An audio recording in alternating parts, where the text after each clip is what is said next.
आज का दिन मोहसिन अलीज़े के कमरे से निकला तो शहज़ाद के कमरे की तरफ चल पड़ा। वो जानता था कि शहज़ाद भी बहुत उदास और परेशान है। रात का 1 बज रहा था। वो ये भी जानता था कि अलीज़े अभी नहीं सोएगी। वो खुद को फ़ाइलों में गर्क कर लेगी। दरवाज़ा खटकने की देर थी कि शहज़ाद ने आवाज़ दी, मोहसिन अंदर आ जाओ। मोहसिन बाप के लिए भी कॉफ़ी बना कर लाया था, मगर अब की बार इसने अपने लिए नहीं बनाई थी। वो कभी भी सुल्तान के साथ ना तो बहुत बेतकल्फ़ी से बात करता और ना ही बेवजह इसके साथ वक्त गुजारता था। मोहसिन शहज़ाद को सारा की शादी के इंतज़ामात की तैयारी की तफसीलात बता के जाने लगा तो शहज़ाद ने बेइख्तियार पूछा, मामा कैसी हैं तुम्हारी? मोहसिन दरवाज़े के करीब ही रुक गया और बोला, अब बेहतर हैं या ख़ुद को ठीक दिखाने की कोशिश कर रही हैं, मगर शायद उन्हें अपनी सेहत का ख्याल रखने की आदत नहीं रही। हम सब का ख्याल रखते रखते वो ये भूल गई हैं कि उन्हें भी आराम और सुकून की ज़रूरत है। ये कहते हुए उसकी आंखें आंसुओं से भर गईं। अलीज़े को ब्लड कैंसर था और ये बात घर में सवाए अलीज़े के कोई भी और नहीं जानता था, और इस बात को वो ख़ुद भी याद नहीं रखना चाहती थी। यही वजह थी कि वो ख़ुद की सेहत की परवाह करना भूल बैठी थी। ज़माने हुए शहज़ाद कुछ कहना चाहता था, मगर मोहसिन बिना पीछे देखे बाहर निकल आया। मोहसिन जानता था अगर वो पीछे मुड़ेगा तो इससे बाप के साथ बेअदबी हो जाएगी।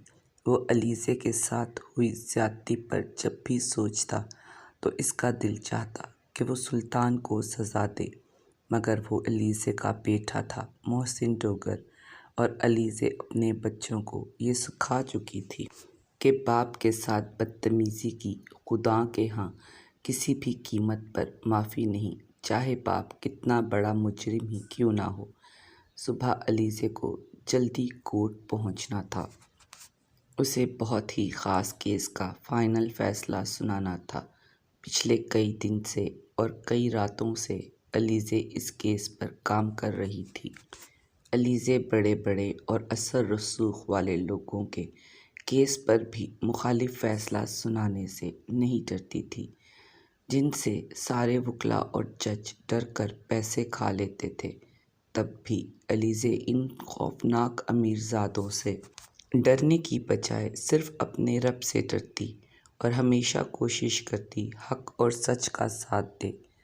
जब अलीज़े को शहज़ाद ने तलाक दी थी तो फैसल डोगर ने ऊपर का पूरा पोर्शन अलीज़े की सहूलत के मुताबिक तैयार करवाया था, जिसको 1 अदद सीढ़ियाँ घर के अंदर से जाती थीं ताकि बच्चे और दूसरे लोग अलीज़ा के पास जा सकें, और 1 अदद सीढ़ियाँ बाहर से दीं कि अलीज़े अगर सुल्तान का सामना ना चाहे तो बाहर से भी आ जा सके। अलीज़े कोशिश करती कि इसका सामना सुल्तान से ना हो, मगर फिर भी कभी हो जाए तो बिना देखे गुज़र जाती और सुल्तान देखता ही रह जाता। जुम्मे को सारा की मेहंदी की रस्म थी और आज बुध था। अलीज़े सुबह बहुत जल्दी निकल गई। इसे वापसी पर अलीज़े के लिए कुछ शॉपिंग भी करना थी। शहज़ाद उठा तो पैगाम मिला कि बल्कीस डोगर ने बुलाया है। मुँह हाथ धोकर सीधा माँ के पास पहुँचा। बल्कीस ने सुल्तान से सुबह सुबह अजीब सवाल कर डाला, शहज़ाद, क्या तुमने रब बारी ताला से माफ़ी मांगी? क्या तुमने कुफ़ारा अदा किया? सुल्तान शहज़ाद अजीब निगाहों से माँ को देखते हुए हैरत से बोला, किस चीज़ की माफ़ी? मैं आपकी बात समझा नहीं। बल्कीस उसकी आंखों में झांकते हुए बोली, इन सब गुनाहों की माफ़ी जो तुम कर चुके हो, वो सब ज़्यादतियाँ जो तुमने अलीज़े के साथ की, ان سب باتوں کا کفارہ جن کی سزا ملی تو بہت ہولناک ہوگی۔ تم اپنی بیٹی، اپنے جگر کے ٹکڑے کو کسی اور کے حوالے کرنے جا رہے ہو، جیسے معظم اور مریم نے اپنا دل کا ٹکڑا تمہارے حوالے کیا تھا۔ تم نے کیا کیا علیزے کے ساتھ؟ تمہیں کفارہ تو ادا کرنا ہوگا اور معافی بھی مانگ لینا اللہ تعالیٰ سے کہ وہ سب ہماری بیٹی سارہ کے آگے نہ آئے۔ شہزاد کی تو جیسے روح کانپ گئی۔ اپنی اس کیفیت کو چھپاتے ہوئے بہت مغرور انداز میں بولا، سارہ میری بیٹی ہے، سلطان لیاقت شہزاد ڈوگر کی۔ کس ماں کے لال میں اتنا دم ہے کہ اس کی آنکھوں میں ایک آنسو بھی لے آئے؟ میں اس انسان کے لیے زمین تنگ کر دوں گا۔ آپ نے یہ بات سوچی بھی کیسے؟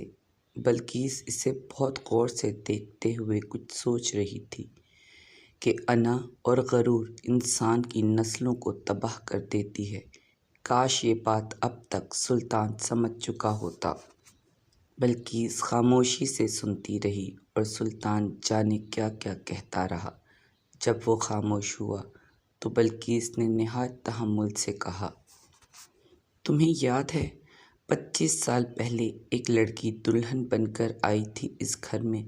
وہ جس باپ کی بیٹی تھی وہ تم سے اس وقت بھی زیادہ طاقت میں تھا۔ وہ UNO میں ہیلتھ آرگنائزیشن کا خاص نمائندہ ہے اور اس کی ماں وہ WHO کی ایک خاص نامی گرامی ڈاکٹر ہے۔ اس کے بھائیوں سے تو تم بخوبی واقف ہو۔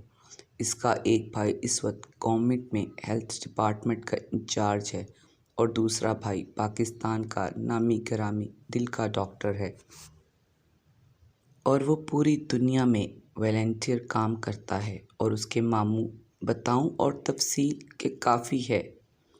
شہزاد، تم نے اس لڑکی کے ساتھ کیا کیا تھا؟ تم نے غلطی نہیں، گناہ کیا تھا، اور گناہ کی معافی آسانی سے نہیں ملا کرتی، اس کے کفارے ادا کرنے پڑتے ہیں۔ شہزاد کچھ بھی بول نہ سکا۔ بلقیس نے پھر سے کہا، آج اپنی بیٹی کسی کے گھر جا رہی ہے تو اب دل کو دھچکا لگا ہے نا؟